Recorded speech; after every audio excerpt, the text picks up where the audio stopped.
Lielajā telkā, kas Latvijā notika pagājušajās brīvdienās, iesaistījušies vairāk nekā 100 000 talcinieku. Iedzīvotāju aktivitāte ir bijusi lielāka nekā pērn, un ko tad ir izdevies paveikt? To skaidro devies mūsu kolēģis Kristaps Talbergs. Labrīt, Kristap, kur tu šobrīd atrodies? Labrīt!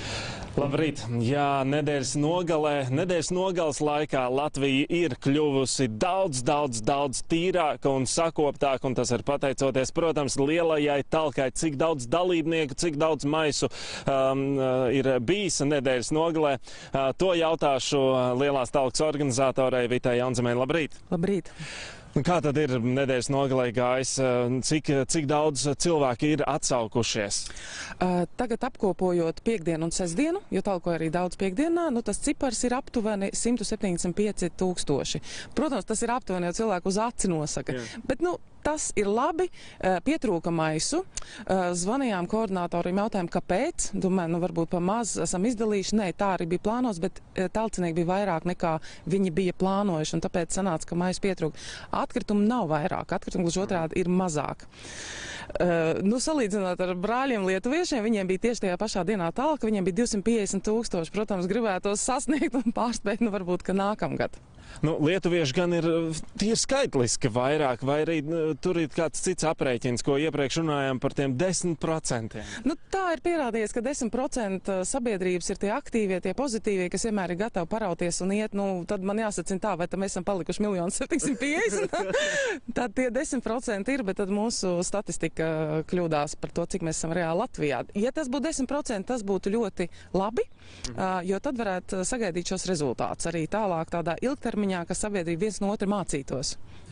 Kādi ir tie novadu savstarpējās cīņas, vai kaut kas tāds parādās, vai tendenciozi, kādi novadi ir čaklāki un citi varbūt tā kūtrāki iesaistīti? Šobrīd jau otru gadu Latgale ir ļoti aktīva, un šogad Vidzeme. Šie divi rajoni Kurzeme maz aktīvāk, bet es neesmu droši, vai tāpēc, ka tur ir maz aktīvāki cilvēki, un tas ir kaut kā temperaments saistīts.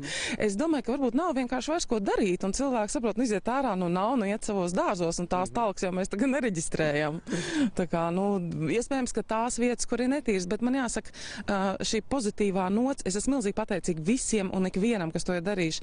Ir daži mīnusi, ka tomēr daudz šīs te piesārņotās kartes vietas netika sakopts. Viņi pēc talkas šī piesārņojuma karte dzēsīsies, bet mēs viņu noteikti atjaunosim tūlīt jau rīt, parīt, aizparīt, un es aicinātu iedzīvotājus turpināt informēt mūs, jo acīm redzot, tomēr 18. gadā Latvijas sakoptākā valsts pasaulē, tā skaisti skan, nepanāksim laikam tikai talkām. Domājam, cauru gadu varbūt jāsāk strādāt ar to, ka šīs piesārņotās vietas ar policiju, ar pašvaldībām, un jāizdara tomēr secinājumu, ka ļoti piesārņotas vietas cilvēki vairs tā kā īsti negrib arī līst viņās iekšā. Varbūt ir vienkārši secinājums, šis te piesārņojums te ir bijis, mēs varbūt vienreiz te kaut ko savācām, tur veidojās jauns, un viņam tā kā nolaižās rokas, tur atkal atgriezties. Nē, gluži otrādi, tur, kur vienreiz jau ir būts, un tur, kur atkārtojas, tur cilvēks spītīgi pieķeras un sakop, un paiet 3 gadi, un tā vieta paliek tīra.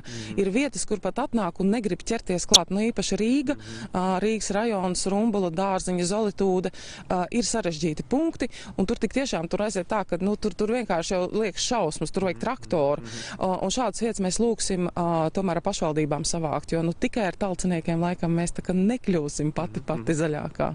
Bet zaļāk esam kļuvuši, un es domāju, liels paldies arī skatītājiem un iedzīvotājiem par atsaucību. Atgādināšu, ka sarunājos par Lielās talkas rezultātiem ar Lielās talkas organizatoru Vitu Jaunzemi. Atpakaļ pie jums, kolēģi studijā. Paldies, Kristap! Paldies!